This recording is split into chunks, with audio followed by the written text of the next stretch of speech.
Okay, I should be live now. Sorry guys, I had to restart the stream, so I'm gonna do a quick little intro again. My name is Jose. This is Kendo Tips. I am a golden in Kendo, and today is going to be hopefully now the good first 2023 live stream from Kendo Tips. Hope that you enjoy this. The main point today is to talk about goals, about the things that we need to do in order to improve our Kendo, and what is it that we want to achieve in 2023. Anyways, more rise, man. How's it going? How you doing, bro? How are things up there? I hope you're having some good trainings. I just had to restart the stream. Thank you very much for passing by. I need to now set up everything on the other end so you guys can see some videos as well. I also want to review a video that was sent to me in order to give some feedback. And in this video, if you would like to send me some videos, all you have to do is go to the Discord server and send them to me that way. Let me just make sure that I have the videos that I wanted to play for today. Okay. Nice. Okay, we have one here. And then the second one.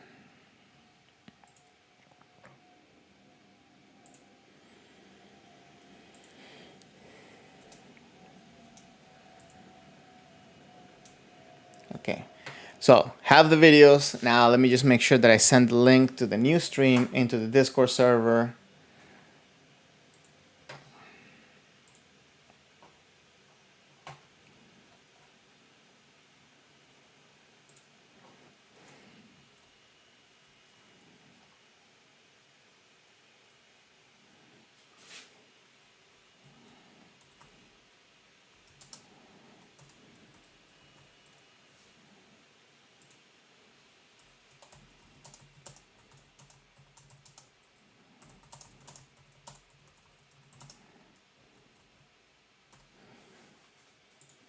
Okay, so it's sent. I hope people start joining in. I am so sorry for this. I don't know why technology is failing me lately, but we're here. Let me make sure. I always like to have another screen playing the stream.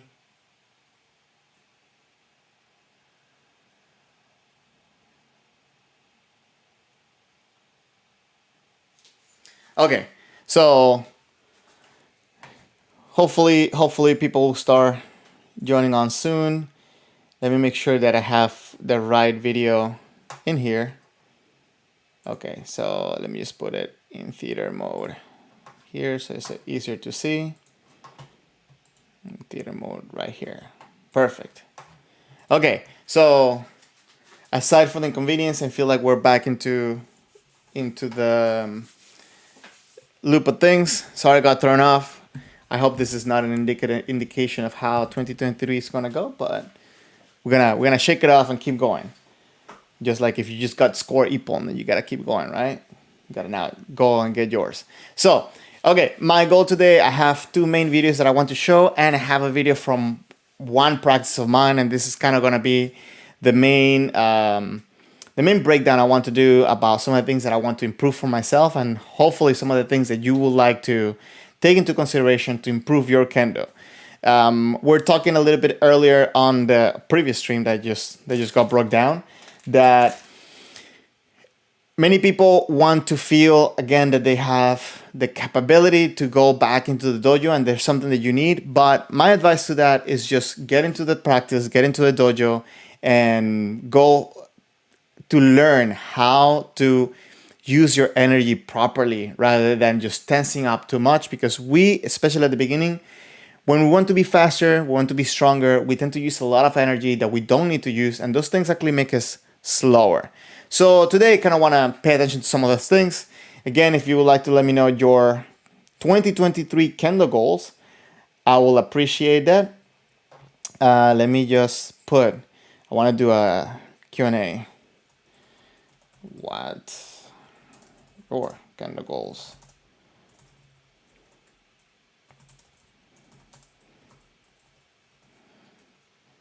Okay. There we go. Okay, 2 seconds, guys. Let me just make sure everything is set up right. I had to restart the computer in order to do to start the stream again, so it's kind of a little bit thrown off.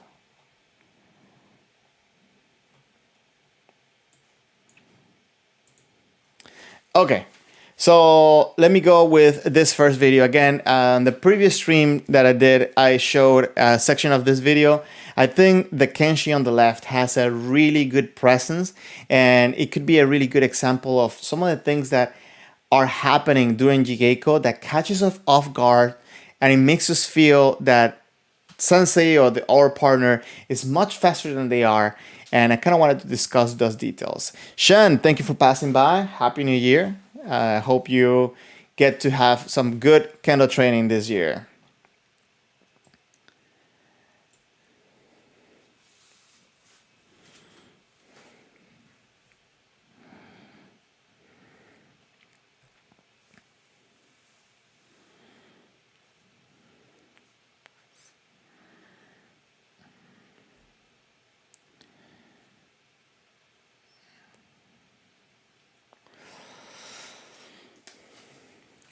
Okay, the format I'm going to do today, normally I like to play the whole thing and then go back.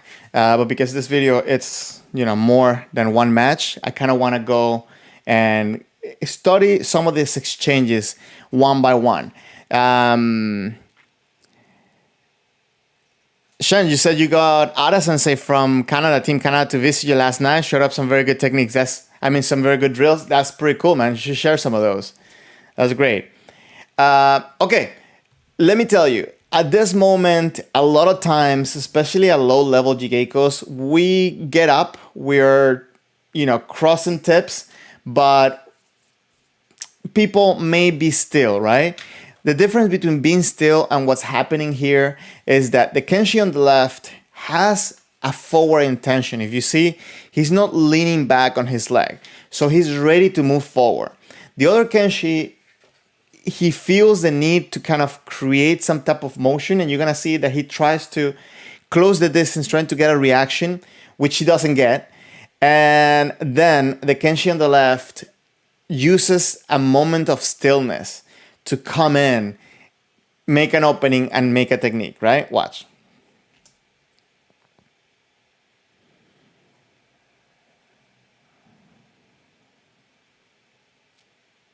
So you see, there's the little pressure that the Kenshi on the right did.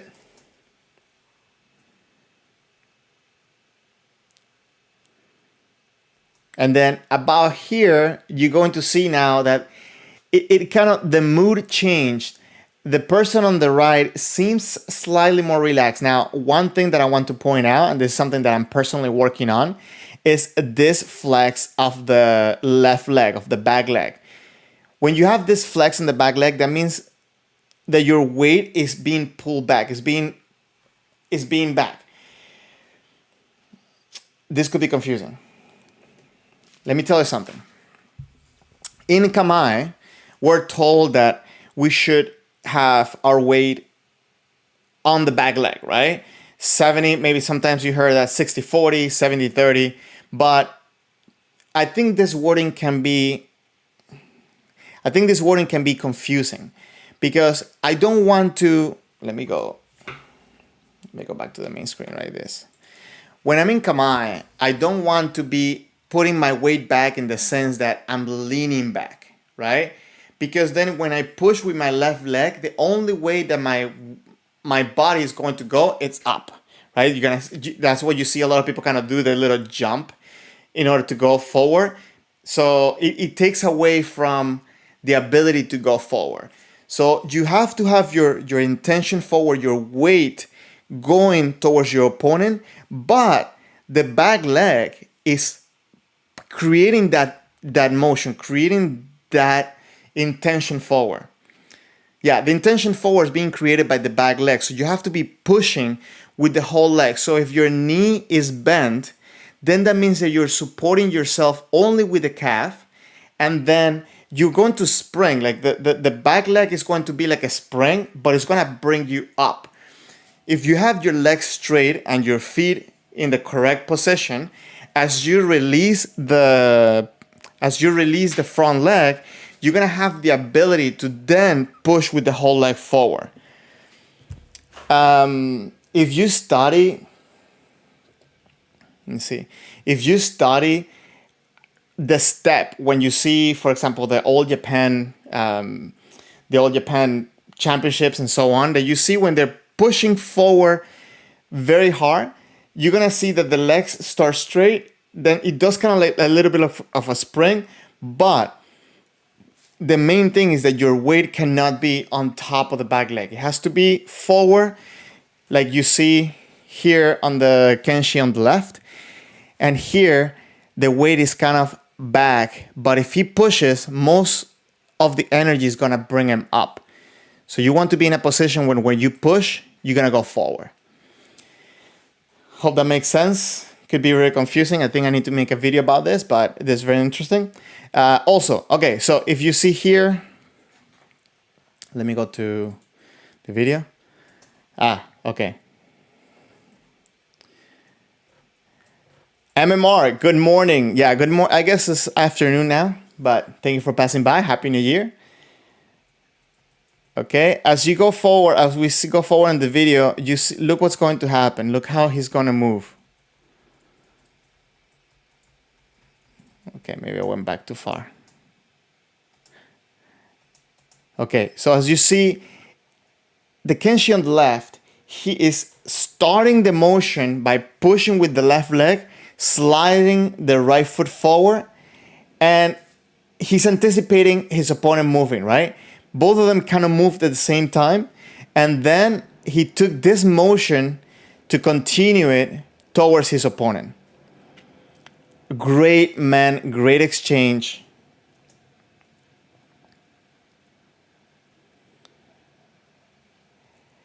So we often talk about tame, right? I think especially when you replay it and you slow it down, you can actually start seeing how tame works in this situation.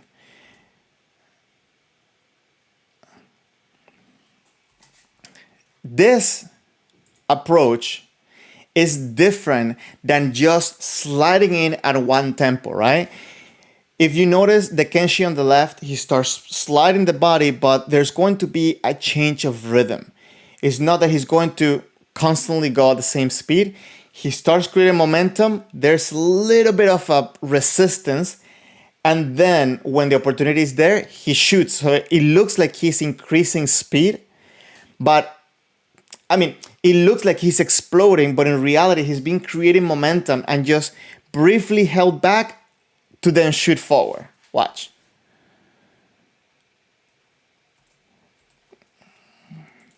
Let's play it a little bit slower.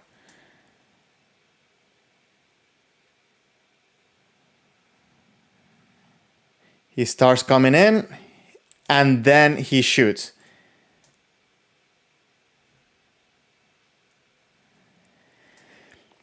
So I also want to make a video specifically on breaking down how to attack in small techniques, but you can see it here as well, where on that first approach, he is holding himself with the back leg. Watch.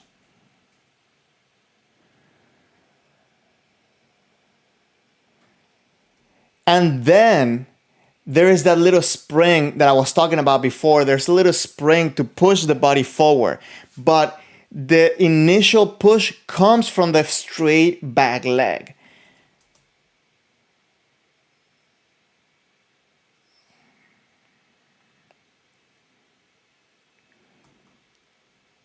So you see, he starts that motion, and then very essential is that you do not throw your hands first. His upper body is relaxed. He is pushing in forward with the back leg, pushing with his core. When he sees the opening, he then shoots for the technique.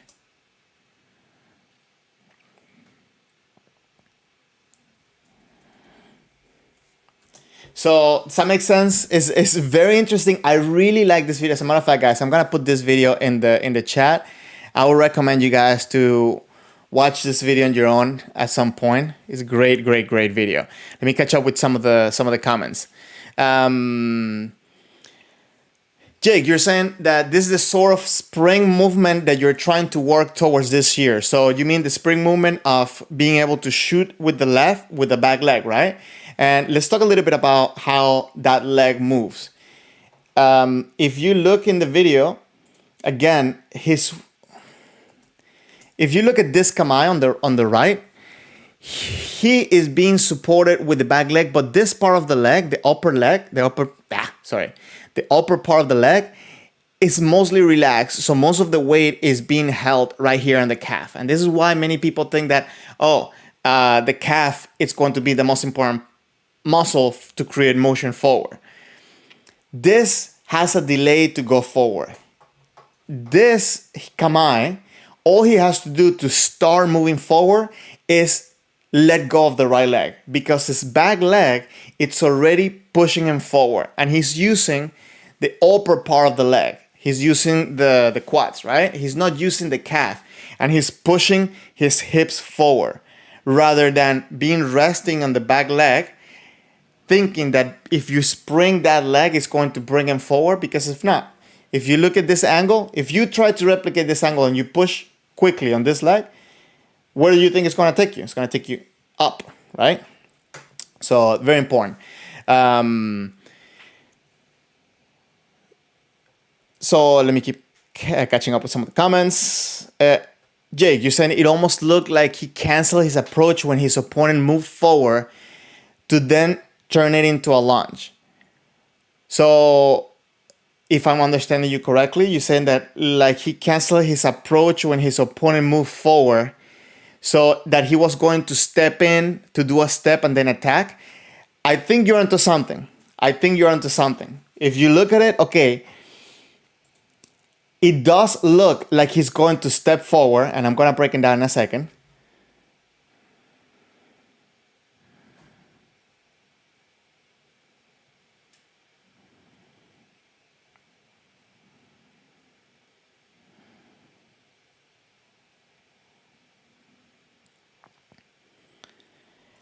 Okay, if we slow it down, sorry, I was making sure that we got it in the right place. If we slow it down, it looks like he was going to take a step, but then he didn't, and instead he attacked, right? Jake, I think you're onto something. I think you're correct with this. And this is the big point of understanding how to move in Kendo. So one full step for us is moving both feet, right? It's not just sliding one foot. This is not one step for us. When Sensei says take one step, you move right and left, right? So in this case, he is sliding his forward foot, and you, as the opponent, you will probably expect for him to move the left foot before he engages in the technique. But what has happened is that he has been very close to his opponent. He's in a very dangerous distance right now, right? This is attacking distance. So by taking that one step, it will put him past that attacking distance. But because of that pressure, because of that moment, we tend to get overwhelmed, and we don't really think about these things, right? So we think maybe that, oh, he's not coming, then I have to come in. So many things happen, many things go through our heads, but the idea of doing this motion does play a lot into the pressure that we feel. So this part is what we start identifying as tame, right? He's making that slight approach. If the opponent would have gone back, I'm sure that he would have brought the back foot forward. If his opponent would have gone back, I'm sure that he would have brought the back foot forward and then re-engage into that pressure. I don't know, maybe depending on the situation. But because the opponent kind of reacted by taking half a step forward, he took that opportunity to go in. There's so much to break down from this little piece of video. So crazy. Let me try to keep catching up with comments. Shen, what did he see for him to commit to his attack from his tame? Okay, short answer is experience, but we'll talk about it in a second. I want to break it down a little bit more. Is the right foot moving forward from the person at the right that trigger the uplift of his shinai from the person from the left? So, okay, we'll talk about maybe what he saw at this moment, but we'll talk about it. Textbook man, yeah, totally. Very nice. And what I like the most about this man is the moment, the place of impact, guys. Watch this. So, let me go back. Too much. Hold on. So, guys, when you hit your man, you gotta hit it with full extension. There's no need to have your tip pass the opponent because that's distance that you wasted. When you throw a man, you wanna throw it with a full extension on your body and use your sword. Don't get too close or don't over lunge. You don't have to go so far to get a good man.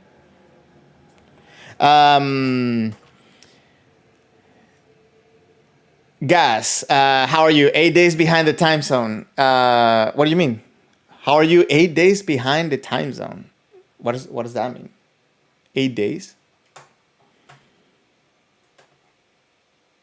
I'm sorry, I'm confused, but I'm doing good. Thank you very much for passing by. Okay, your goal, more rice. Your goal for 2023 is to improve your tsuki and do waza. Being tall makes men your bread and butter. People know your men, and it's my to go. If I need to expand, and you need to expand your waza. Cool. That's actually a very good point. I like, as you know, men is also one of my favorite waza, and it's one of the ones that I depend the most for. And I think the biggest thing for me discovering that is when I started getting hit a lot with Kaeshido, that I needed to do something different. But there's two things that I did, two approaches that I was taking with that, and I'm just saying this as as my experience. I'm not saying that this is what you should do, but I started realizing that okay, I wanted to do more waza, but then I also wanted to find more ways to make my men more successful. So instead of focusing on the men itself, I started focusing on the things that I needed to do before in order to get the men. So yeah, two different approaches, I guess. Discipline. The lower the angle you have on your left leg, the greater stretch reflex you have to generate power. What do you mean the lower the angle? So the more bent your leg is, yeah, I mean the more bent the leg is, you can produce more power, but you have to make sure that you have that bent on the right position to go forward.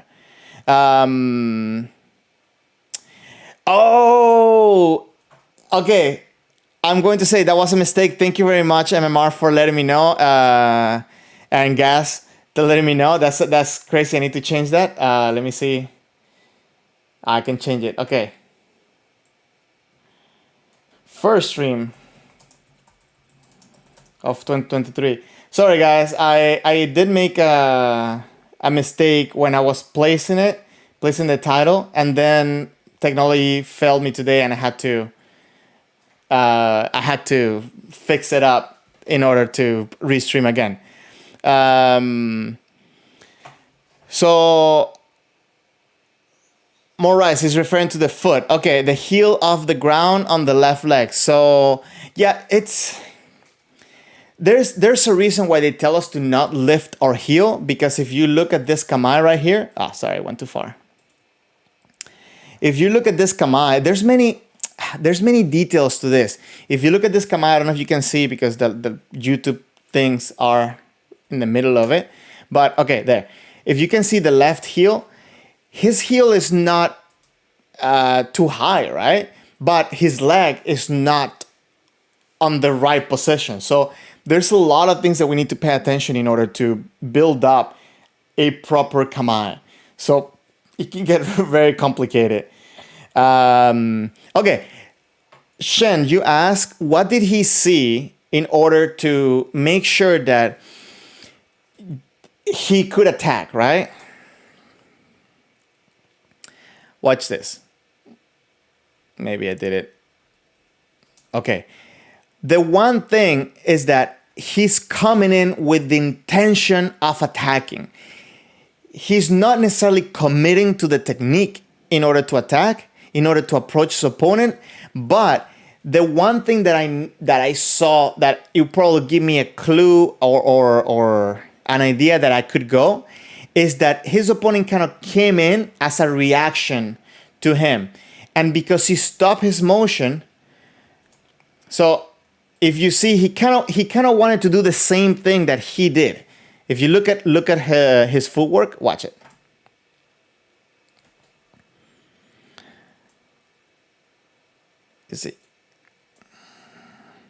You see, he kind of wanted to do this half a step to then attack.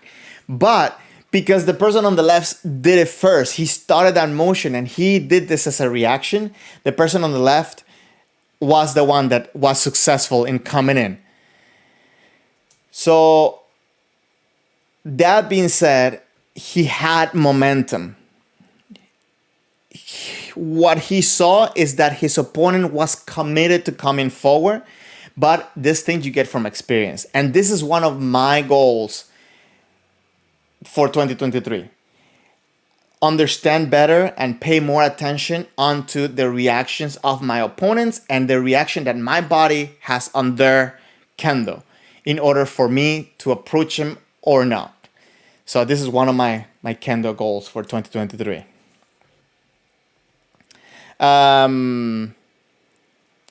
So discipline, you said your heel shouldn't exceed 30 degrees off the ground.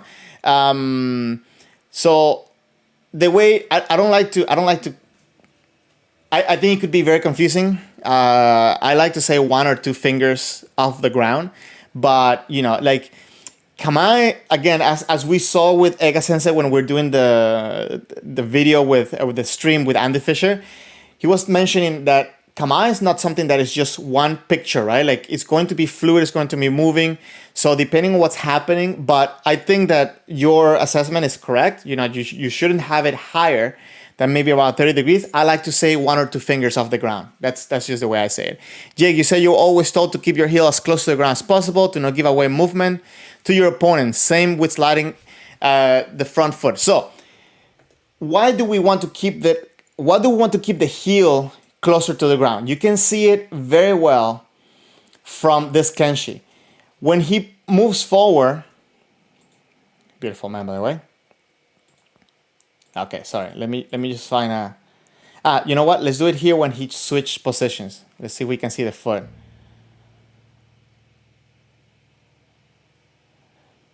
Okay, you couldn't see it there because that was not a good angle.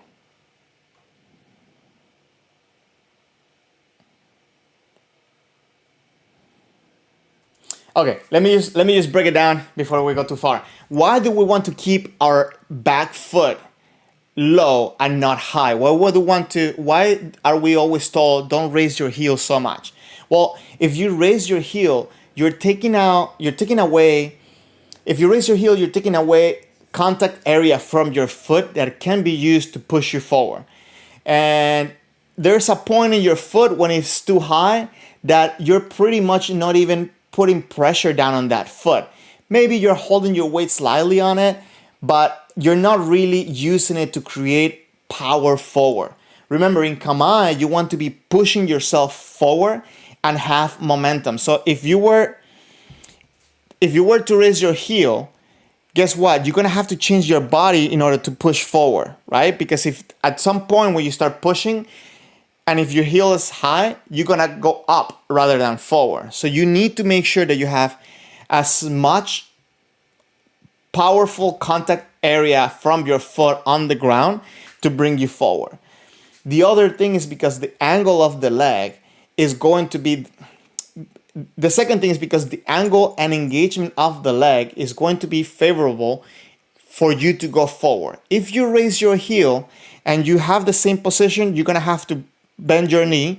And when you start bending your knee, okay, you can create a spring motion from your leg, but that motion, again, is going to go up rather than forward. You need to have the leg straight, pushing down, not with the calf, but with the whole leg. Not only with the calf. You want to use your whole leg to push yourself forward. Does that make sense? Jake, you said you find it interesting that the left brought his shinai so far back for the men's strike when he obviously started strike moving first and he had the speed. Okay. Oh, that's another kind of worms that we can open. So, Moraes, you agree that definitely you try between 15 to 30 degrees when you're fighting for center leverage game.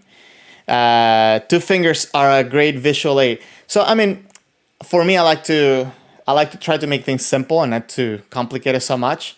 So I think it's just easy, but everybody has their own thing. Okay, let's keep watching some more of this video.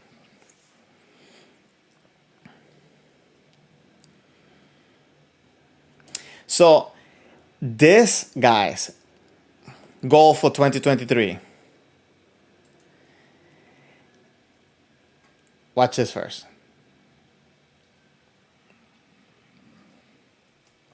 Many times when we're caught off guard, that we have to deflect our opponent and so on. Many people, they just either stand there, they block and they think they're safe and they just whatever they move, or they do this, they move away, but they don't really have an intention towards the opponent. Every time you should have the intention towards the opponent. If you see the Kenshi on the left, he's extremely good at doing this. He never takes the eye out from his opponent. He's always has the intention forward. And even when he couldn't attack, where he had to deflect, he still had the intention of getting a technique on his opponent.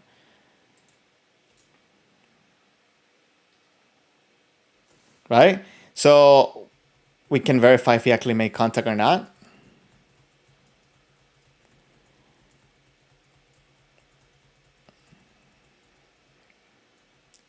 Yeah, looks like he did, right? Or maybe he did it like too soft or whatever. But what I'm saying is that the reaction is just beautiful. Beautiful.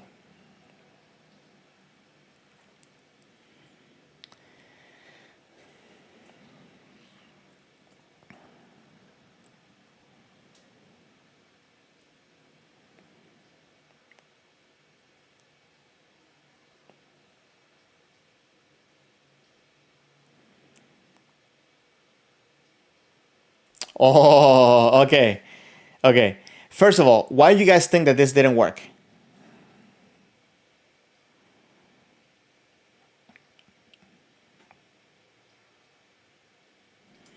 Why do you guys think that this kotemen didn't work? Couldn't really be successful? I'll say that in a second. Let me just catch up with some of the comments. Guys, you say goal for 2023, get second dan. Actually, well, hopefully, maybe in the next video that I'm going to show, could help a little bit with that. Get all the shikake wasa to a more consistent level. Men is pretty good. Kote is making more sense now. No chance of getting an ippon with the do yet. Okay, well, that's a good goal to start polishing your technique. And I think Shodan, Nida, and Sandan has to be about understanding how to strike correctly, properly, and be able to consistently get an ippon when you're doing your kihon. So like what I mean by that is saying that every time you do kihon, it should be ippon, right? Like if a judge is watching that moment, they will say, yeah, that's ippon. So that's my goal when I practice my kihon. So Moraes, you said he didn't take center, and Shen Munetsuki, right? He got caught up with that Tsuki, the Mukai Tsuki. Should have Kote and then Hikimen to Sanshin away from the Munetsuki. I disagree. I don't think it would have been I would have been successful regardless. The Kendoka on the left did a good Yotai Senmen. Kendoka on the right didn't make sure he controlled the center. Yes, and I'm gonna say Additionally, it looks like his goal was men and not kote men. So, okay, that's a good valid observation too. So let's play a little bit slower.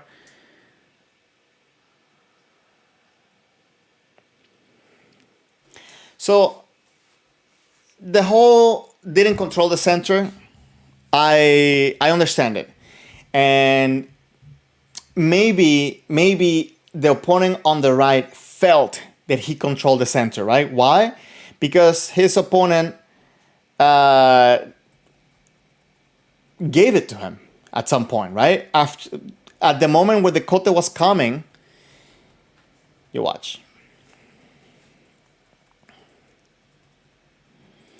At the moment where the opponent was coming in, look, he opens up the center, right? But he's doing that in a way of not allowing himself to be stiff in the moment, or not allowing his opponent to take control of his sword. So he opens up, but then he closes the target, right? And then he adjusts himself before his opponent commits for that man, for that tsuki. I don't like to do this to people. I think it's kind of rude to do this, but of course, if you're a high level sensei, you can do it all you want. But guys, I don't think anybody that's in the stream should be doing it, including myself. I think this is rude, especially when we're practicing with people our same level. And we have to also keep in mind that he is trying to teach, I think, the other person, right? But the reason why I said that is because at this point, if we are ready, I'm saying that we shouldn't do it because we should be ready to move and to actually take control of the situation and score a technique. He's not concerned right now about scoring a technique, right? So it's a little bit different. When he let go of that center, he did that with the intention of controlling the opponent before his next technique, right? He knew his first technique was going to be unsuccessful, and he was able to take over of the next one. Very, very, very important. And the main reason for that, I think, is because our friend here on the right didn't do anything to make an opening. He just came in blindly. And this is the difference between coming in with tame, using tame, or just coming in. Especially if I think that maybe Godan and below were concerned about closing the distance and attacking, but we have to be aware of seeing when there is an opening. And right now, here, there was not really an opening. And what we're going to do is that I'm going to let the video play a little bit and find the opposite when it happens, and you'll see. Right, so here, he tried a little bit of the same thing, kind of same concept, but now he tried to get a reaction. Right, this little tension.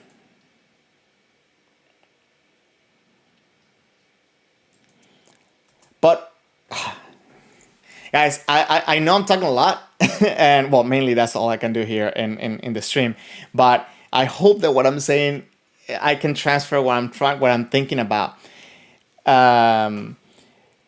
You see, he pushes his hands out, right? And he's trying to get a reaction. And a lot of times when we have somebody that is lower level, they tend to overreact to this type of things. This works very well against somebody. Look, this type of thing works very well against somebody who is tense, who is moving around too much maybe, and who is coming in too close. Maybe he feels that pressure and that's why he did it. But immediately after doing that, he's in a mindset of, I'm gonna go in. And there's not really an opening. He didn't give him a favorable reaction in order to go. So what happens is that the guy is able to easily deflect him. So many times when you feel that you're doing something to break your opponent's kamae and you feel that you can get a reaction, but then you're being blocked easily, most likely what's happening is that your action is either not registering on your opponent or there's a couple of details that you're not implementing to get a good scare, let's say scare from your opponent. So if you watch this, he extends his hands to kind of create a moment of tension, but then blindly he goes in and he's easily deflected again, right?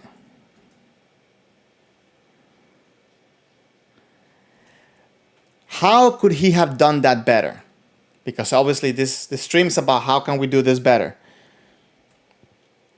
Instead of just using the arms and just barely moving his foot, he should have approached slightly, do that sliding that we were talking about before, slide the body in, and then use tame and then attack. Does that make sense?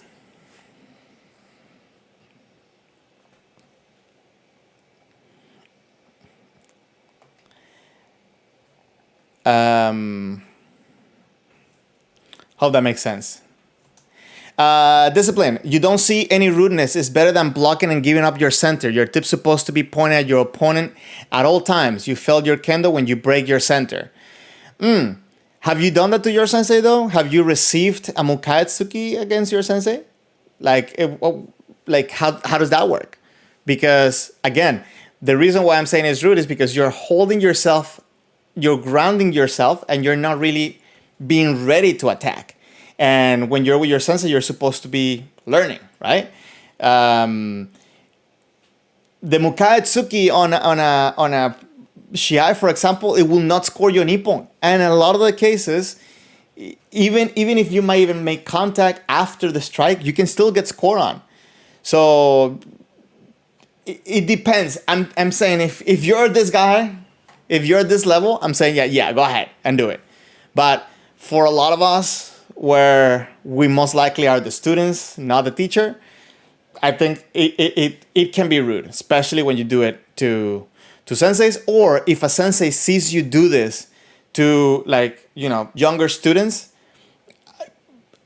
I've seen a lot of people get scolded by doing this, by just holding their center like this and just avoiding really fighting, right? So this is what's happening when you do that.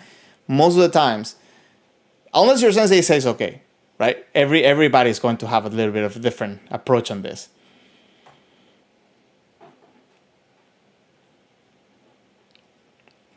I wish I could have seen that kote. I know that kote hit, but we didn't have the angle for it.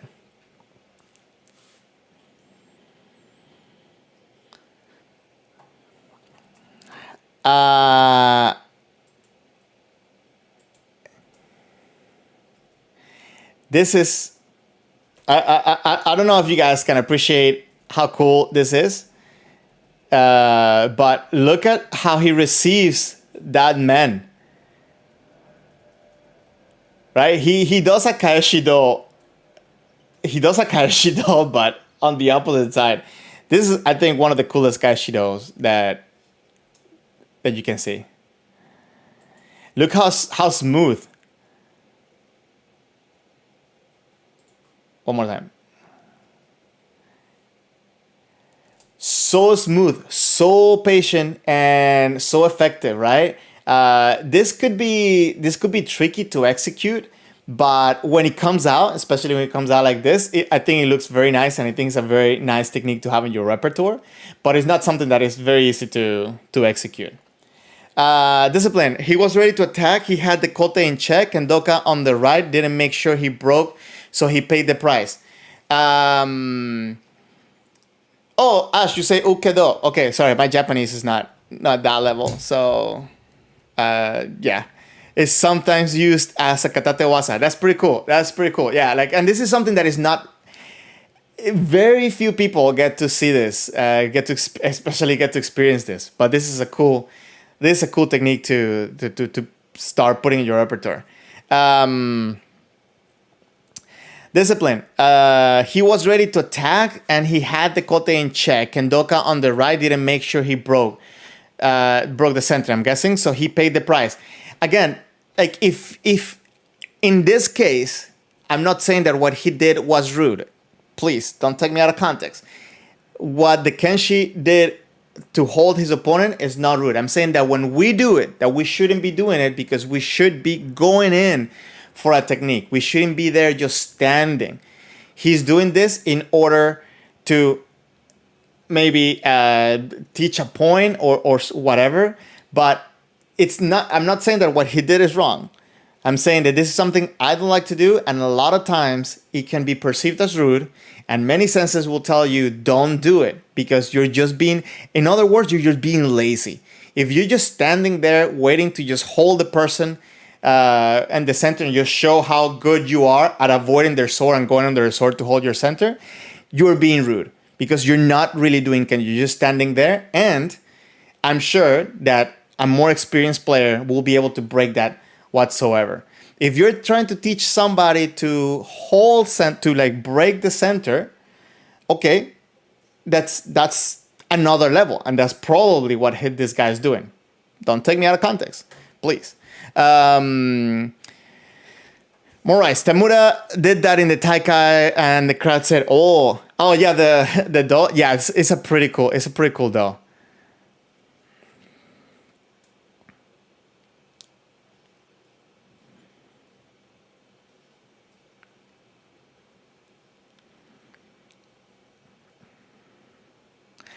So I'm going to say this, and this is something for us to keep in mind, to learn. When this guy has gone, most of the time he always goes through, right? He always comes in with a good intention, forward, good energy, and he goes through. The other person, you can tell that he's a student and he's trying to to build his confidence. And this is something that happens a lot to many of us. You attack, and there's no confidence on the attack. It just flat down, and then just kind of bring back your sword. You always have to have that intention forward. You always want to come in with good follow through after. So one could say that it was a lot of like lacking Sutemi. That's one point.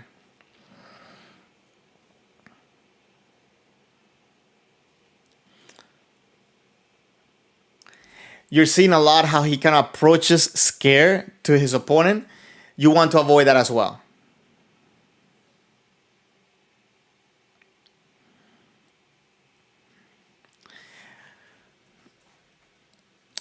Okay, this is a good.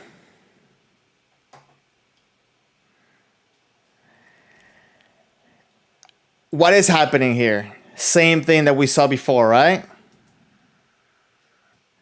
He is coming in, holding himself back with Tame, and then kind of changing the timing, and that makes it successful.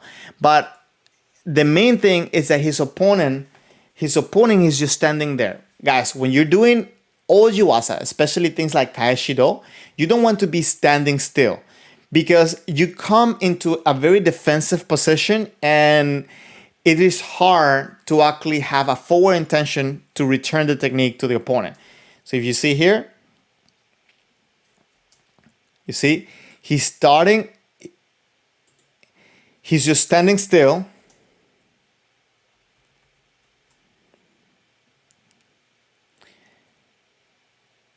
He's just standing still. His opponent starts approaching him, and he's able to come in before he has a time to react to do the Kaeshido. Hope that makes sense. Discipline. Maybe when you lived in Japan, the police you practice with at some of the machi dojo you used to visit made it hard on yourself at times. Well, I'm going to say most likely these guys were trying to teach you a lesson. I'm not saying that doing that it's bad, but what I'm saying is that at their level, what they're doing and how they're doing it, I couldn't tell. So a lot of times I've been a victim of that, where I'm trying to come in and they just hold me back like that. But once I realize I'm in that loop, I can change it, and then their kendo also changes. So it really depends on the situation.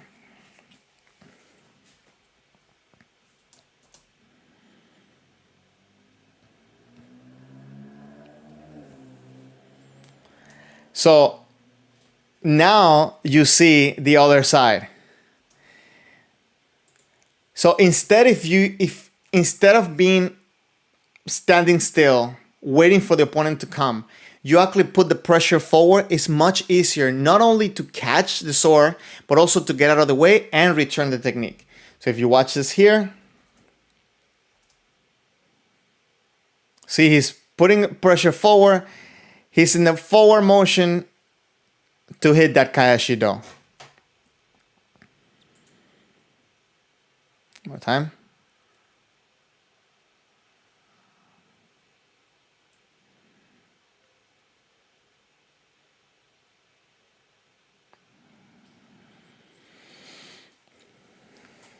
Now, I do have to say that the one thing that I always stress, 2022 for me was stressing a lot about the back leg, about the left leg, because it's the one that's going to produce power.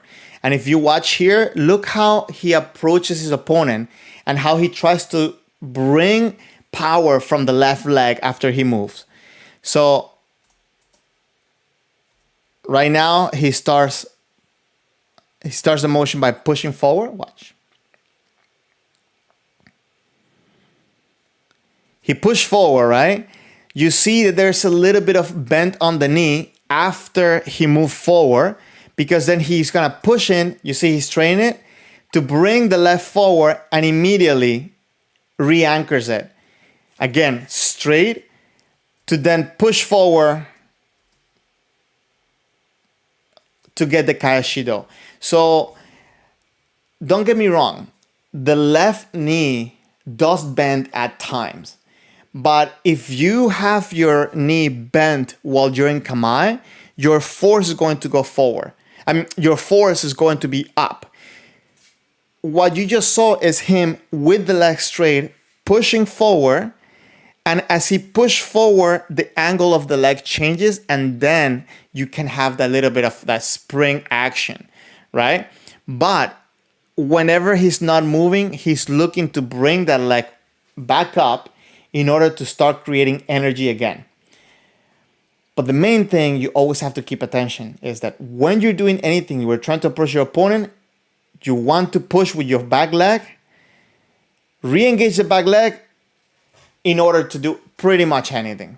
It's essential, guys. Essential to have the back leg engaged. What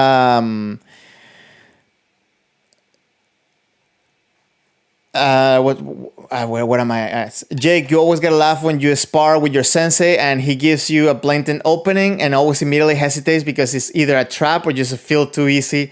I don't know, natural. Yeah, and you have to come in. Maybe what he's telling you is that you're not coming in. Discipline, it toughened you up. You started to taking the center seriously and you stopped blocking and head dodging. I agree. And again, as an instructor, and if you know what you're doing, do it. But I couldn't say here that any of us, like as students, you want to start doing that. You want to kind of demonstrate a more engaged kendo, right? Because again, for us, a lot of times we have to be conscious of how to engage the left leg. And this is something very simple. There's something that they don't have to think about anymore at all. It's something that they just do. Moraz, your sensei used to do it at all times when you didn't take center. You see what I'm saying about mid-ranking people avoiding doing it. So yeah, I'm not saying, again, it's kind of like the same thing as doing katsugi, right? There's nothing wrong with doing katsugi, but are you doing katsugi properly and do you know what you're doing? Or you're just putting your hands around anywhere to try to see if you get an opening? There is a purpose and there's a reason to doing all this stuff. So if you know it, go ahead, do it. But I cannot say anybody like, yeah, you should. This is what you should be doing because it's strong kendo. I don't think when I see it, when I come in contact with it, I don't see these people being strong. They're just people feeling like they're strong because people can't get them. But when you put somebody that they know what they're doing, they know how to put pressure on the opponent, they buckle. So this is, again, this is my experience. This is what I see most often. Jake say he's definitely teaching to react to opening faster, but the act of making the opening short circuits your brain a bit. Yes, and again, this is experience. In one of my last streams, I was talking about how you shouldn't be scared of coming in and getting hit, right? And by the way, this is something, the receiving with the Tsuki, it's something that at some levels may make the students scared of coming in. That's why you also don't want to do this to everybody, right? You want to do it with a purpose. So if you have somebody that is like at the beginning levels and you start doing this, you kind of, I'm not gonna say traumatized, but you kind of make them hold back a lot. And you actually get that feeling like Jake was saying, that you feel that it's a trap. And maybe the sensei is trying to tell you, go, go, go, go. So it could be confusing and it's something that we need to explore. But us as students, we should come in. We should always come in. The best example is the video that I used with Andy Fisher, where it was a Tashi-ai, right? It was like a demonstration. It was a demonstration match. So you see that one side is constantly, actively, always coming in, not really holding back, because then it becomes boring. It's not really anybody's learning from that. Little food for thought. All right, so exactly. Definitely increase your reaction time, or he just would hit super clean ojiwasa. And that's another thing. What you want to do, and pay attention for the little bit that we have left on this video, is that it's not that he's reacting. It's that he is coming with the intention to attack. He might change his mind when he doesn't see an opening, but he doesn't have to think about, oh, this would be an opening, because he's already coming in with the idea that he's going in to attack.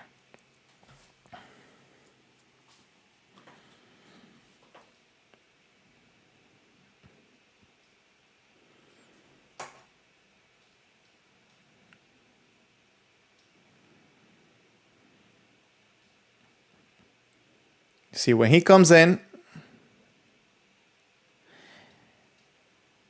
you see, he came in, he tried to make an opening, his opponent reacted when he attacked him, right? And this was okay. He didn't disturb his opponent's attack. But in this exchange, even though he was the one that scored, he only came in because he made him come in. So this is one of the reasons why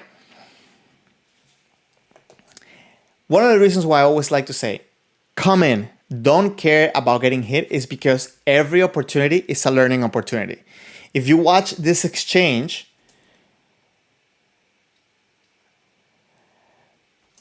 his opponent came forward to attack. But in a way, you can also see it as his opponent came in because he made him move, because he started a motion and his opponent reacted and he just needed to go.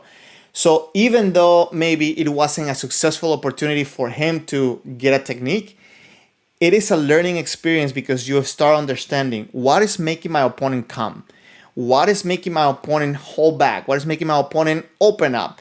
So as you start doing this, you start building up a repertoire in your head, and you can start putting the patterns to the people that you practice with, or with the people that you fight. You start putting that part into the people that you fight. So don't be afraid of getting hit. Don't hold back, because as you coming forward, it can always be a learning opportunity. If your opponent hits you, it's okay. It's fine. If you're in a tournament, okay, this is another story. I'm not talking about tournament. As a matter of fact, I'm not even talking about test. I'm talking about your everyday practice. Don't be afraid of getting hit. Learn from every exchange. And don't stand there waiting for the person to hit you. See, what am I doing that makes my opponent do something? And try to replicate it and improve on that. Hope that helps.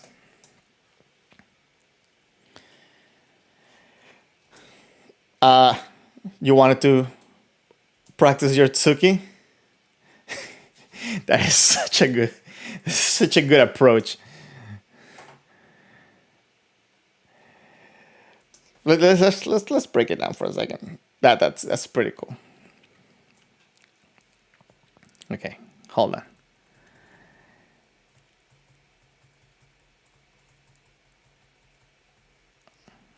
How do you approach somebody for Tsuki, right? So, first of all, he's going immediately from Kamae, immediately from the moment. pay attention to your practice. I will hope that you guys can do this for your next practice, and please come back and tell me specifically about this. One of the reasons why senseis seem to be always ready when we're gonna do something or faster than we are, a lot of times because they are already engaged before we start that engagement. If you see this communication right here, he's gonna go through, he's gonna get on kamae, but you're gonna notice that he is going to be in kamae, be ready in kamae, ready to attack slightly before his opponent. Watch.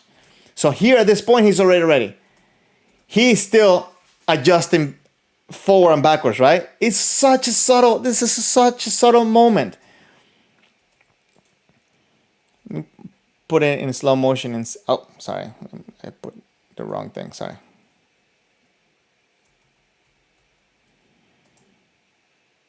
You see, he's already ready here, already putting pressure forward, and he's kind of still adjusting his kamae. Be ready, guys, be ready. Whether you're far or you're close, always try to come back to kamae as quick as possible. Many times where you see this often is when you go to a technique, whatever, and then you try to come back to the sensei.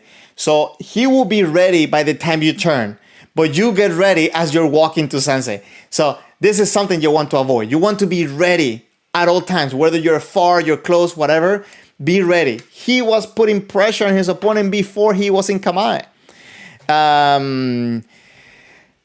Jake, you say this is something that you would love to work on this year as well, being able to get ready quicker, especially when turning around. You always end up with your back or your leg too far out. So this is something that you can start being mindful about and do that. Discipline, you said don't be afraid to get hit. That's the whole purpose of the Boguen Shinai. In the beginning, you get hit a lot until eventually you learn how not to get hit. Yes, that is the way. So you see, he put the pressure before the guy was in kamae, and he made it have to kind of overreact, right? He tried to block something that wasn't there and just gave him a clear opening to go under and around to get Atsuki. And then even the thing after the thing's ready, you see, he did that and he's ready. Always ready, always ready.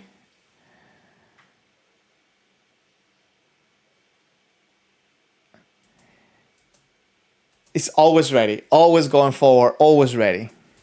It's amazing. Okay, guys. So there's one more section on this video, but because of time, I don't want to keep you guys over here too long. I'm going to share a video that was shared to me from one of the Shinsa. It was a Shodan Shinsa, and I hope we can learn something from this and we can actually progress our kendo through this. Again, you guys can check the video. I put the video on the chat, and actually if you guys want, I will put it back in the chat so you guys can have it and watch it on your own timing. Right here, I'm gonna send that. If you would like to send me a video for me to review during the stream and give you some feedback, I am the Discord server is on the chat right now. And guys, let me 1 second. If you haven't, please hit the like button. It really helps the channel grow and this channel to get pushed out to more people. It really helps out. So I will appreciate if you could do that if you haven't. And if you guys would like to support the Kendo Tips channel, guys, you can become a member. And what I will do is I will give you the link to do that. If you would like to be part of the Kendo Tips channel, all you have to do is just hit that button, hit that link, and it will take you to where you can become a supporter of the stream. Anyways, so as I mentioned before, this is a Shodan Shinsa. And what I'm going to do is I'm going to kind of look at it as what could be done to improve their kendo. I'm not trying to validate or not if this was a passing test or not. So I don't want us to do that.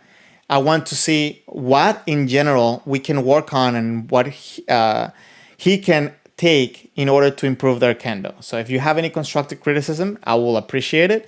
But again, this is very courageous for people to start sharing their kendo. So I will hope that we're encouraging as we do our comments.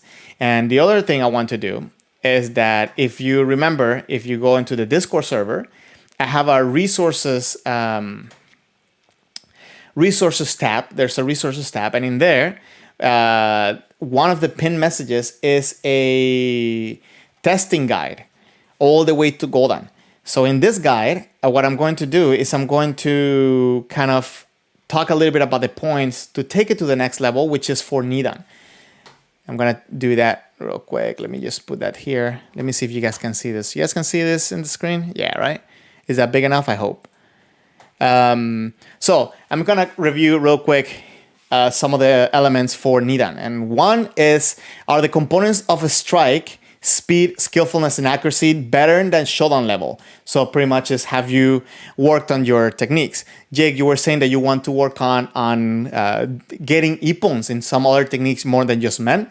So this is part of the process to go into Nidan. So I think you are the correct point to do this. Have your movements become smoother, and are you striking less ineffective strikes?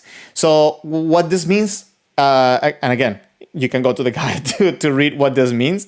But let me just, I guess, read this. During grading, it is important not to attack recklessly. So start identifying, and you should have been done this on Shodan, but start identifying better if you're doing...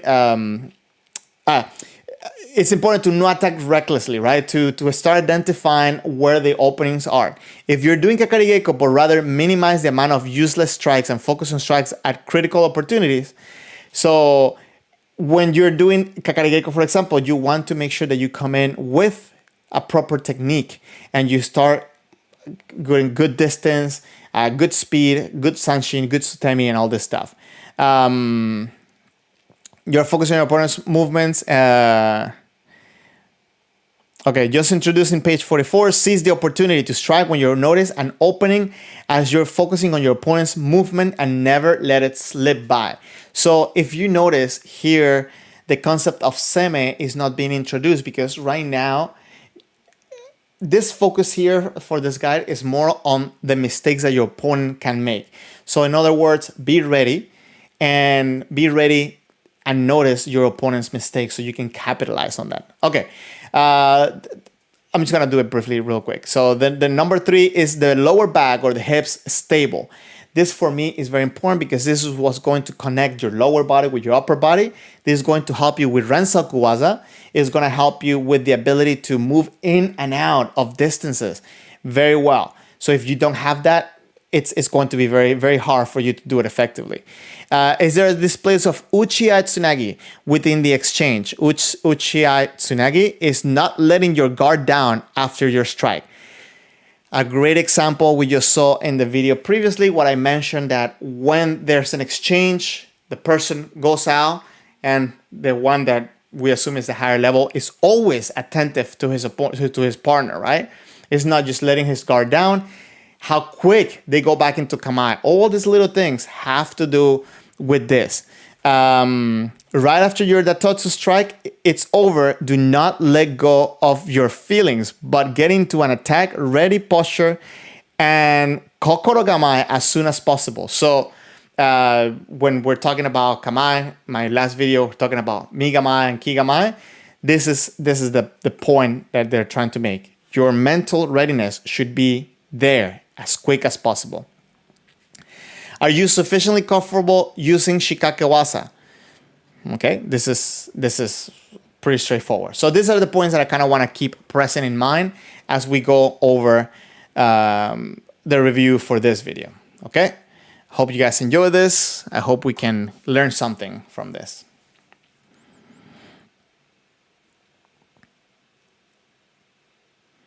Okay, so I'm going to be looking at him. Oh, how the audio, okay, the audio is very low.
Okay.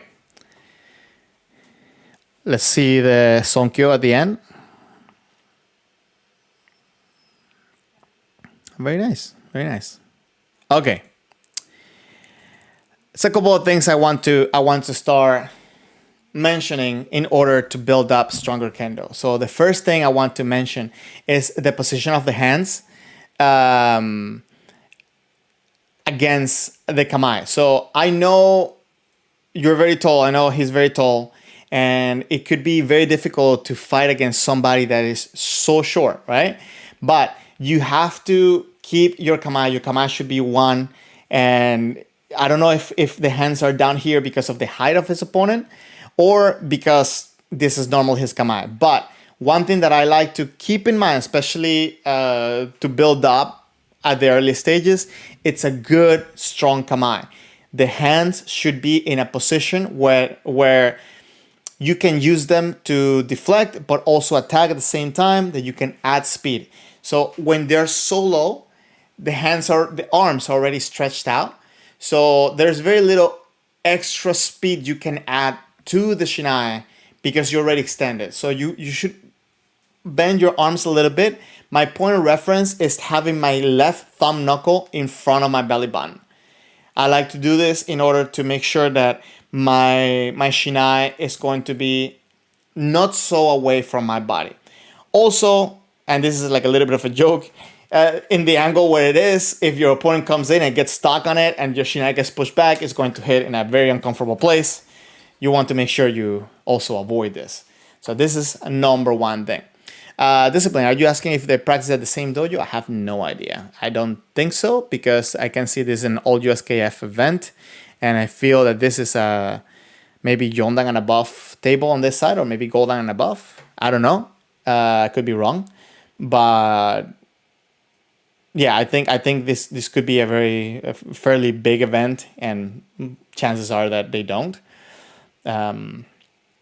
But also, normally they try to pair people up by close height, sex, and age. So maybe there are also not that many people testing. So maybe you could be right. So I have no idea. No idea. What makes you think that? We can ask him later when either he gets on the stream, or I can ask him through a message. Okay. One thing that I'm going to mention, for me, it's power and speed. So that doesn't mean that you have to be fast, right? But how to properly create power, it's important. One of the points for EQ all the way to Shodan is, can you strike aggressively from Isokuito no Mae? And this exchange right here, this first... sorry.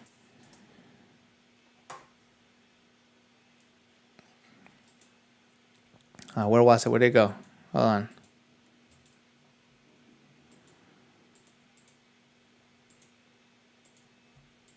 It was like this, one of the first. Hold on, give me a second, guys.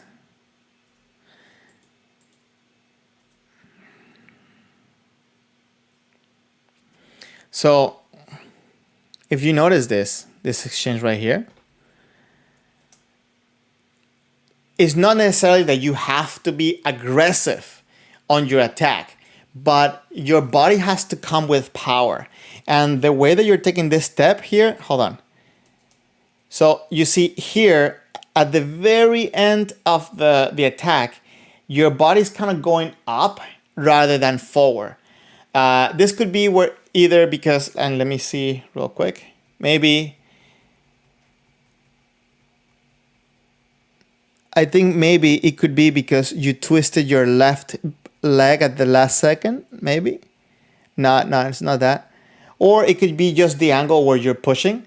You got to make sure that you're pushing forward. And maybe because you're very tall, you had to do this in order to not overshoot the attack. But in this case, you should do a shorter fumikomi rather than doing the same fumikomi but have to go up. I don't know if that makes sense. Right? Because here, the motion seems a little bit broken. Even though I'm going to say that one thing that I really like is that you're shooting off from the back foot and bringing the foot forward very quick, right? It's going to be easy for you to do that flying man that everybody talks about. because you're pushing very well with the back leg. I think that's very good. Okay.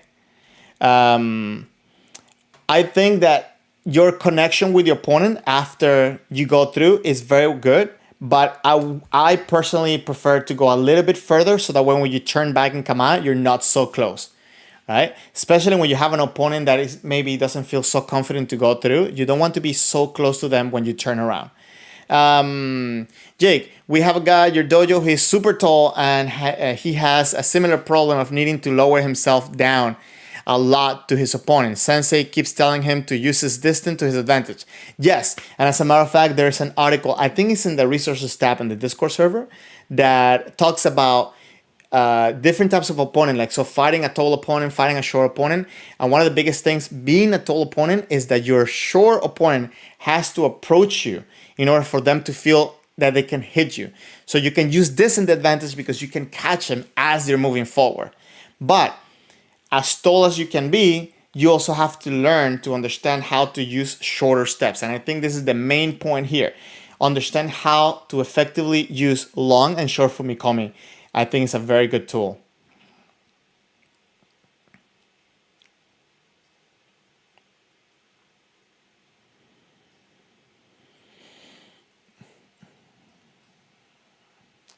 So if you notice, the match kind of turned into a little mini kakarigeko there. And I think discipline, you just talked about this too. They both allowed each other to show their skills effectively, not choreographed, but usually if you're in the same dojo, you give your Shinsa partner a little leeway. Okay, this is what you were saying before. Okay, no, I thought you were going to talk about what happened here just now. It turned a little bit into a little mini kakarigeko because as he's going through, and maybe because how confident the other person is with going through, there's not so much separation after a technique. So when they turn around, they have kind of like this pressure, especially for testing, that they have to attack. So one of the biggest things for me for my Golden test was to be able to go through, have enough distance where I could re-engage into pressure rather than feel pressure of attacking immediately after a turn. So having stronger and more fluid footwork, and again, this is part also for the Nidan, being more fluid, being smooth in general, but being able to go through smoothly and be able to turn around at a healthier distance rather than being so close is going to free you from the necessity of having to attack because you're not pressure already of having to just do something. And the disadvantage of being in this position is that things like this happen. You're gonna see this right here. You see, she's not really going too much.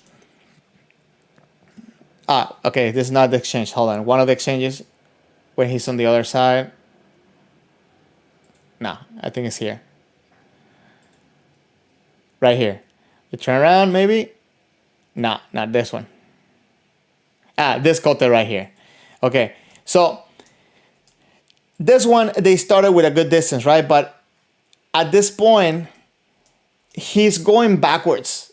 It doesn't look so good, right? To go backwards when he turns around. So if you go more and then sharply turn around rather than turn around and having to like go back, it looks better.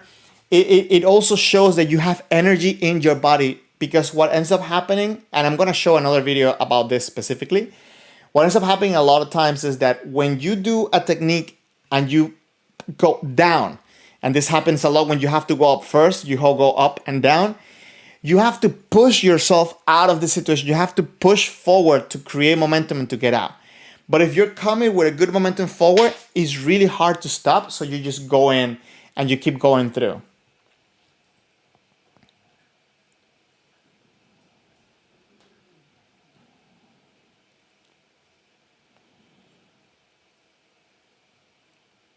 I think the Tenouchi is great. You see this right here, this going through.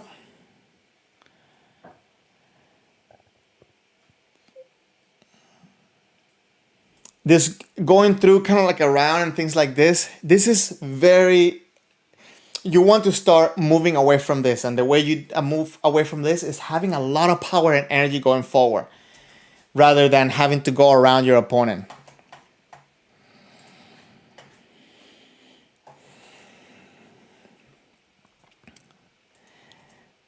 This last one, oh wait, hold on, something happened on this thing. Okay. This last one right here, you're gonna see.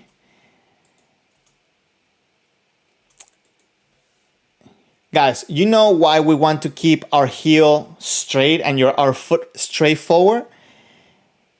One of the main, okay, sorry, am I on mute? Hello, can you hear me? Yes, okay. One of the main reasons why you want to make sure that you have your left leg or your back leg forward and pushing you forward rather than having a tilt on the foot is because you want to use it to create power and use the whole leg to keep pushing all the way to the end. If you notice here, see, kind of it starts with power, but then the power diminishes. And if you look at it, if you look at the left foot, look what happens. The foot started already kind of on the side, but as he kept going, he kind of twisted a little bit more, and then it doesn't really create power all the way to the end. And it's really hard to kind of create the momentum, create good power after that. So that's why it kind of just ends there. And this makes it look a little bit weak. You want to have a little bit more power on you using your back leg to push forward. This way, you're going to be able to push through your opponent and be able to have a good sutemi, good sanshin, good follow through.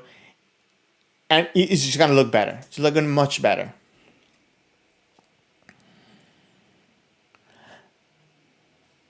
This one was a little bit better. I like that one much better than the one before.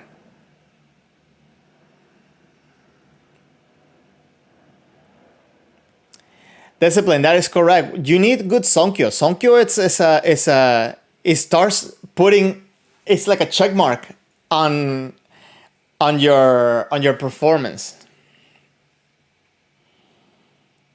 Very straight Sonkyo, very nice, especially for Shodan. This is pretty good. This is very good. The posture of this Kenshi is also very good too. Okay, second match. Now we're going to see how he really is against somebody a little bit closer to his height. So if you notice, this Sonkyo looks a little bit unstable compared to what we saw before, right? The main reason for that is like he's bending a little bit forward, his hands a little bit too out. So it makes it a little bit harder for him to keep balance. A lot of tension on the right arm from this guy.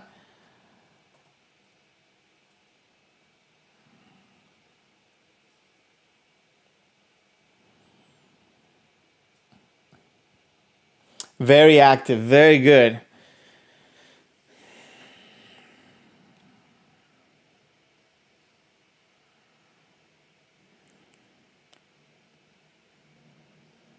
That was a very nice exchange, very good.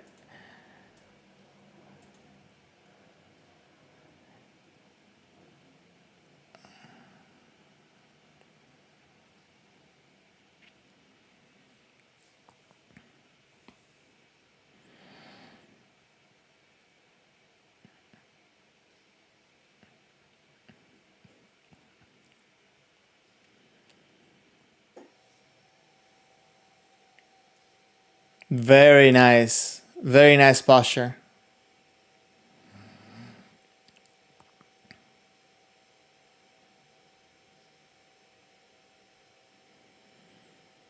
Okay, so all I have to say, like, your Kendo is very good. I think at the point where you're at, if you got your shoulder in 2022, you're getting ready to do your Nidan. So it's very important that you start developing your footwork to make sure that you look stronger, because it's not that you're not strong, it's that you need to properly use your muscles and properly use your the correct engagement of muscles in order to create power. Because a lot of the times it's not that we're not strong, it's that we let go so much energy, that we waste so much energy on coming in. I hope that this is clear on what I'm saying. And as a matter of fact, if I was a judge there, I feel that, and even watching your match right now, I feel that my eyes gravitated more towards you rather than your opponent. That being said, your ki is a little bit forgettable compared to your opponent. So your opponents had a little bit of stronger ki. So for me, if we're gonna go back to this guide for going the things that you want to improve on to get to Nidan, well, sorry. First, you want to develop a little bit more on some of these aspects here, and the first one right here, are you able to do Lao Ki? Doing Lao Ki is essential, but a lot of times it's not about how you do the Ki, but how you stop the Ki. Many times people do, right? What I like to do is I like to tell people, do your Ki, but instead of letting the energy go to bring it to finish your Ki, breathe in. So, so the sound gets caught up because you change the direction of the air. And also you remind yourself to keep breathing. This is very important. You want to avoid having a weak ki. You want to have long ki all the way to the end and then stop it sharply, not yeah, right? So when it comes to striking, your speed and skillfulness, I think your speed will go up as you engage better your legs, your lower body, and because your tenouchi, I feel, is there. When it comes to your arms, again, the kamae is a little bit low and a little bit extended. I feel like if you, let me see if watching it from here, it's a little bit better. So let me see if I can do it like this. Yeah, sorry guys. Okay, so if your hands are stretched, and I'm not saying tense, your last opponent was tense, but your hands are a little bit out, a little bit too much. But if you have your hands a little bit more towards you, a little bit relaxed, there's more that you can do to create speed. Ideally, for me, the sequence is move your body first and then add speed with the arms, and then you add speed with the hands. So it's kind of like a three-stage acceleration process. But if your arms are already extended, yeah, you can use your arms to move in position, but there's not much more you can do. So relaxing and then throwing. A lot of people tend to compensate for this by doing this, right? Like they pull with the right arm. And this is why Sensei says don't use your right arm, right? Like use more left arm. So when it comes to that, if you go use your arms and use your legs, I think it's gonna bring you to the next level. The lower back, your koshi, to be stable, this has to do with the engagement of your feet. So if you study kamae and how to move from kamae, I think you're gonna get this pretty quickly. It's not a big deal. And again, having that intention towards the opponent after the attack. I think you're in a good track for doing this. It's not like you get you disengage to the attack. I mean, it's not like you disengage the opponent after the technique. But for example, here, okay, you engage immediately, but there was a point there, especially when you're kind of going backwards after you hit. Let me see. You're doing pretty good. But it's something that we always want to, you see, like this is excellent. Going through with a kote and turn around and being kamae. Okay, very good. Every time you turn in kamae. Most of the times when I saw that happening is when you are going backwards, when you hit a kote that a little bit looks like you're kind of hitting scare. But overall, I think you're in a good path for that. So you see, even there, when you kind of got stuck a little bit, you were engaged. This is very good. Very good. So have a little bit more power on your lower legs. Have a good have good intensity on your technique, this is going to help you go through more and have a little bit more distance between your opponent, have a little bit more better engagement. And I think this is going to be I think it's going to be easy for you to get to your knee done. I don't know if anybody has any questions about what we just saw. There's one little thing that I want to show guys. One little video. Hold on, let me see if I can. This is very big and it's very bright. Let me see how it looks from this program. Okay, this looks very bright. Sorry guys, let me just fix this real quick. Let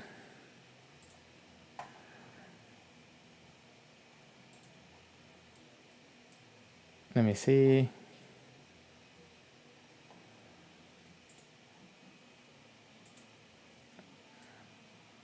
Okay.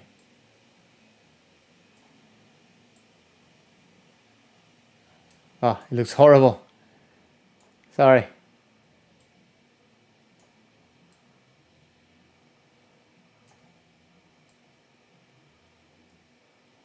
Okay, hopefully you guys can see this. I don't know why like the iPhone does this where like it records things like this and it looks better on the iPhone, but then it looks horrible on the player, on the video player. Anyways, let me see. Maybe I can make it also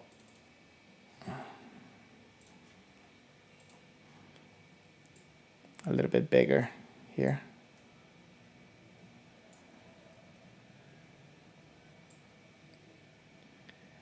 Okay, I took this video in one of my practices, and there's a couple of things that I want to make sure that we talk about when it comes to the use of footwork. So this is related to what we just saw in that video and hopefully something that we can all work on. So this is a student that practices at my dojo. This is the very first time doing doing his bogu, right? So this tends to happen to people when they're starting kendo, and this is something that you want to pay attention to. So, super loud, sorry. Let me see something.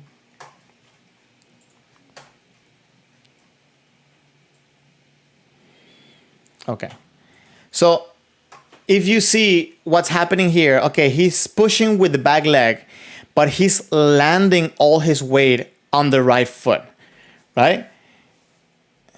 What that does is that it makes it have to come up with the right leg. When you do in kendo, when you're attacking in kendo, you want to do so by having momentum from the back leg, and the forward leg, the fumikomi, is not to bring you up, but instead to keep your momentum going. So if you see here, when he pushes forward, he disengages. He doesn't really push off the ground, and he's landing on his right foot to then have to come up in order to continue the technique, right? So I tried doing it myself after. Let me see, I think it's right here, maybe like towards the end here. Let me do it from the right side. Okay, so the way you want to try to do it is that you want to have enough, hold on, give it a second. Oh my God, this is so loud. I'm sorry guys, like this video is like kind of broken, I guess, on the PC. On the Mac plays much better, so this is why I'm doing it like this. So I'm sorry, super loud and annoying. So if you watch, give it a second. Come on, come on.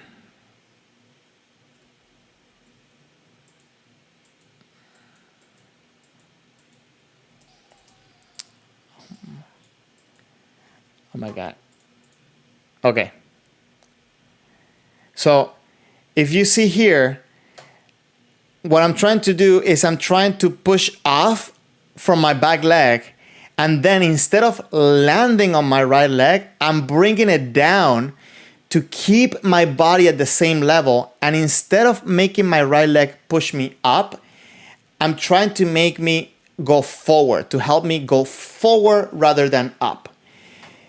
Gotta remember, guys, we have two legs. So if you disengage the left leg to then make the right leg alone do the work, you're losing the compound effect of having each leg helping each other. If you create momentum and you push yourself forward and you don't let yourself bring your weight down, it's going to be easier for your right leg to continue the momentum, because if not, it's going to have to start from zero to rebuild it, and then you're going to have to use your left leg again to push you forward. The right leg, the fumikomi, is not to make sound, it's not to bring you up, it's to continuate the motion. This is a tool to make sure that the energy gets transferred into the opponent and that you keep going instead of just holding yourself to keep going forward, or holding yourself. Yeah, instead of holding yourself. So this is something that I wanted to make sure I put that point in order to, I wanted to bring that point up in order to create a little bit of awareness of what is it that we need to do in order to have a more fluid footwork and stronger footwork without using excess energy. I hope that helps. I hope that works. So yeah, that's it. Morris, was that Pen Kendo Dojo? No, this is in Miami. This is the dojo I practice in. How long has a new student been there, Hakama and Bogu? That's a whole new challenge that's introduced, trying to coordinate yourself without tipping over yourself. I believe about 3 months. He's been doing Kendo, I believe. He's progressing pretty fast.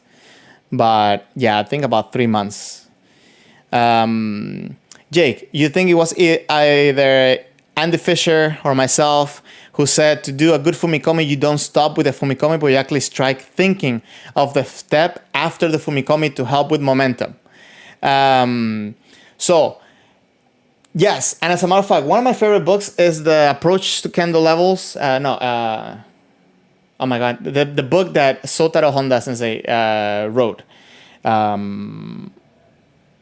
Approach to Kendo for all levels, something like this. Like normally I put the link on my videos, but he says that he thinks about fumikomi as if it's a step, like in a ladder, like like stairs. So it's not that he's bringing the foot down to bring himself up, but it's that he's already up, and then it's going to make him go a little bit higher, right? But the main reason to use fumikomi is not to bring you up, but instead to kind of pull you forward.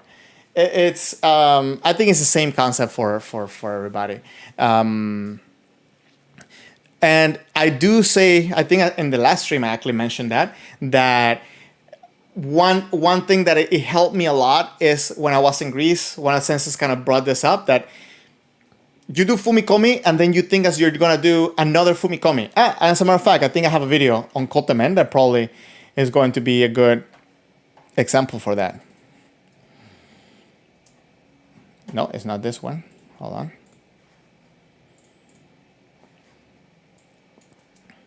Okay.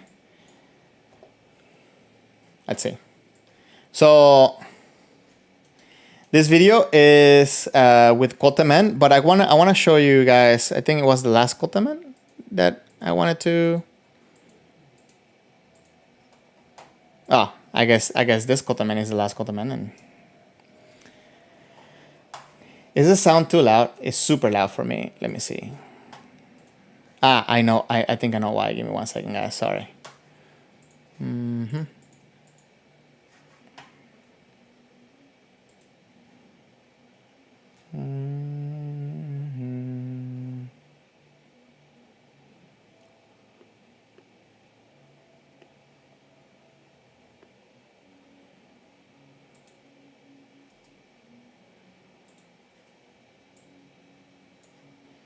Okay, I hope I didn't break anything here.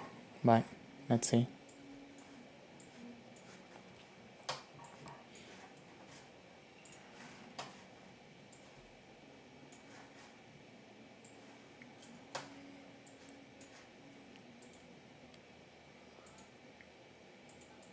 Okay, you guys probably cannot hear it because okay,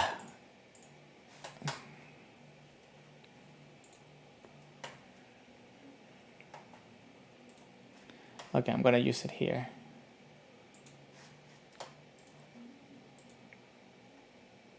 Okay, now you guys can hear it. Good.